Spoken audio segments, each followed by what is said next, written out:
आधी रात को सोते हुए मैंने महसूस किया कि मेरी छोटी बहन मेरे साथ कुछ अजीब बर्ताव कर रही है।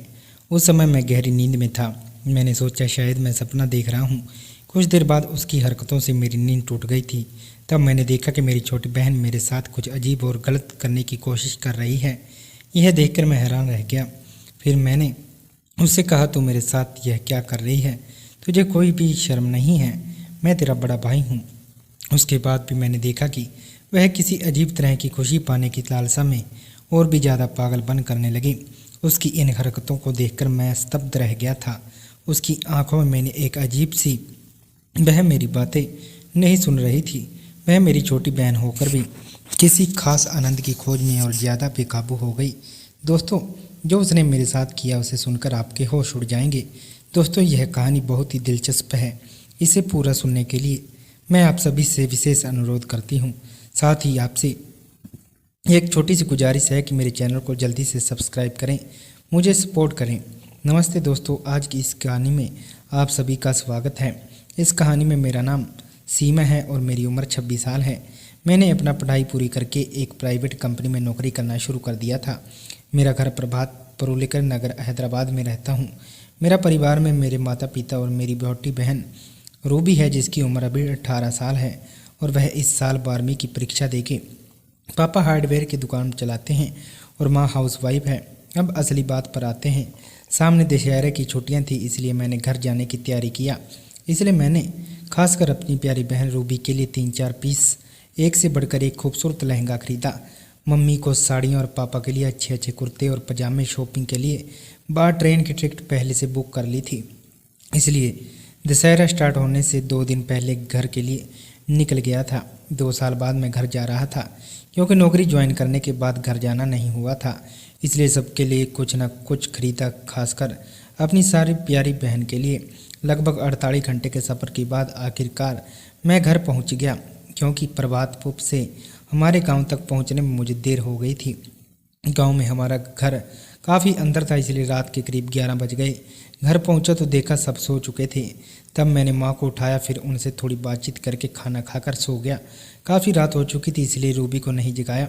सुबह जब 5 बजे मेरी छोटी बहन रूबी ने मुझे जगाना शुरू किया, तब कमरे का दरवाज़ा खुला था, इसलिए वह पास आकर मुझे जगाने लगी और गिफ्ट के बारे में पूछने लगी।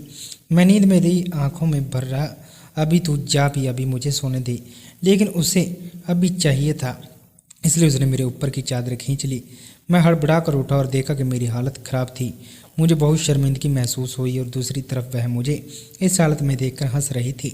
मैं जल्दी से उठकर बैठ गया और उसे अच्छे से देखा, मानो उसे पहचान नहीं पा रहा हूँ। इन 2 साल में वह इतनी बड़ी हो गई थी कि बिल्कुल अनजान लग रही थी। उसका रूप और सौंदर्य जैसे छलक रहा था।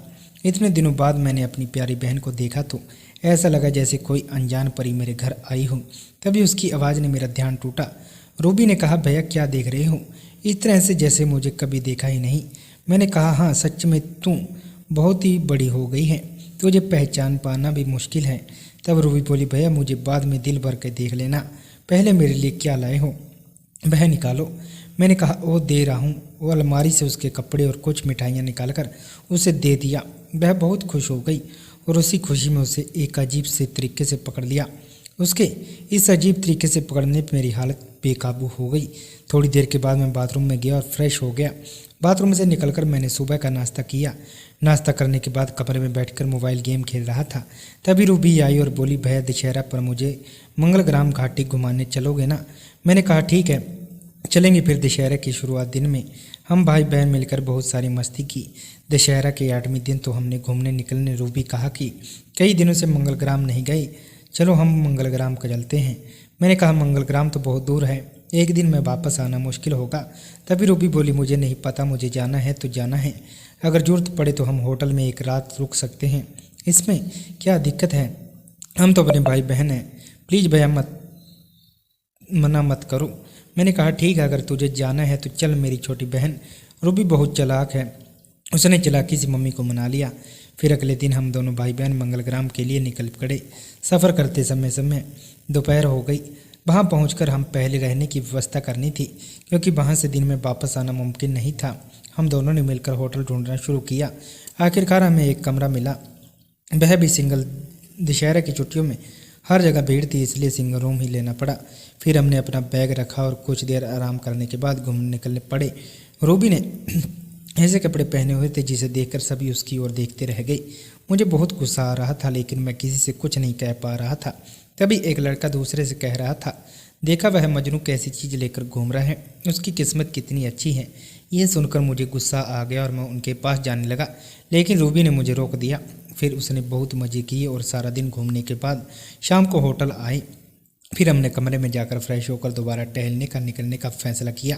हमारे साथ पास के कमरे में नवविवाहिता पति पत्नी भी थे, जिन्होंने हमें टहलने के लिए बुलाया। रूबी ने हाँ में जवाब दिया। उन्होंने कहा, हम भी बाहर जा रहे हैं, चलिए साथ में चलते हैं।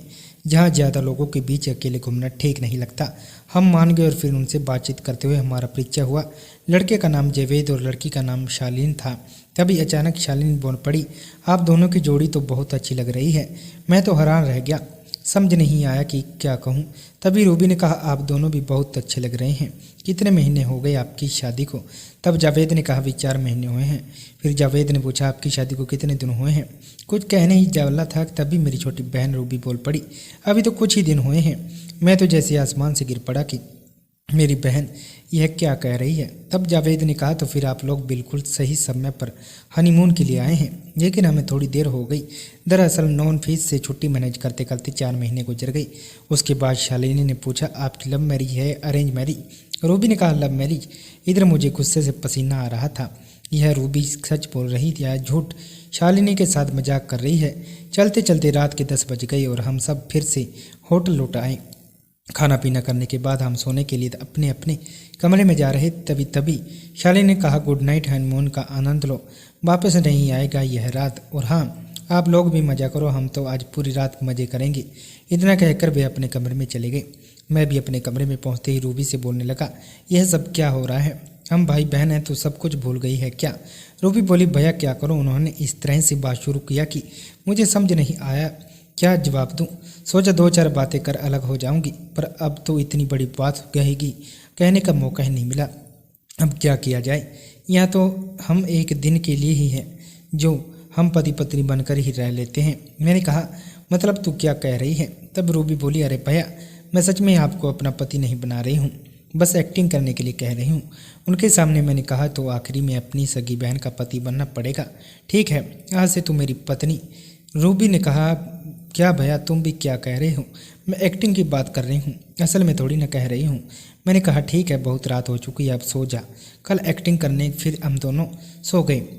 जब रात गुजरी तो रात में गहरी नींद में महसूस हुआ कि मेरी छोटी बहन मेरे साथ कुछ अजीब हरकतें कर रही है। मैं नींद में था, सोच रहा था शायद सपना देख रहा हूँ। कुछ देर बाद उसकी उन हरकतों की वजह से मेरी नींद खुल गई। मैंने देखा कि मेरी छोटी बहन मेरे साथ कुछ, मैं तो यह देखकर हैरान रह गया। फिर मैंने उससे कहा, तू ये मेरे साथ क्या कर रही है? तुझे शर्म नहीं आती? मैं तेरा सगा बड़ा भाई हूँ। लेकिन फिर भी मैं देख रहा था कि वह किसी अजीब से मकसद के साथ यह सब करने की कोशिश कर रही थी। होटल के अंदर अपनी छोटी बहन का ऐसा व्यवहार देखकर मैं सच में हैरान रह गया। उसकी आंखों और चेहरे में जैसे एक पागलपन सवार था। मैंने उसे रोकने की पूरी कोशिश किया, लेकिन वह मेरी कोई बात नहीं मानने को तैयार थी। मेरी सगी बहन होने के बावजूद वह एक अजीब से सुख की उम्मीद में मुझे इतनी ज़ोर से धक्का देकर गिरा दिया कि वह एकदम पागल हो गई। मुझे पता ही नहीं था कि मेरी बहन के पास इतने अजीब तरीके हो सकते हैं। उसने सिर्फ 5 मिनट के भीतर मेरी नींद और थकान को कुछ इस तरह ख़त्म कर दिया। मुझे लगा कि अब और कुछ सहन नहीं कर सकता। उसकी अविश्वसनीय चालों ने मुझे लगभग पागल बना दिया था। आखिरकार मुझे ऐसा लगा कि मैं स्थिति का सामना कर ही नहीं पा रहा हूँ। तब मेरे मन में सिर्फ एक ही इच्छा थी, उस लड़की को अपना बना लेने की जो मेरे पास थी। लेकिन वह लड़की मेरी अपनी सगी बहन थी। यह बात मेरे दिमाग में बिल्कुल भी नहीं थी। ऐसे समय में इंसान को कुछ भी नहीं आता। मेरा वही हाल हुआ। मुझे ऐसा लग रहा था जैसे मेरे पास आग जल रही हो और उसकी तपिश से पूरा शरीर टूट रहा था। मेरा शरीर बार बार कांपने लगा और मैं भी अनजाने में सुख की तलाश में अपनी बहन के साथ ताल मिलाने लगा। उसे तो जैसे लगा कि उसके हाथों में स्वर्ग आ गया हो। तब मुझे लगा कि जो होगा अब इस मुश्किल समय का सामना करना ही पड़ेगा। मुझे अपनी छोटी बहन के आगे हार माननी थी। फिर मैंने भी पूरी ताकत लगा दिया। हालांकि मेरी बहन मुझसे करीब 9 साल छोटी थी।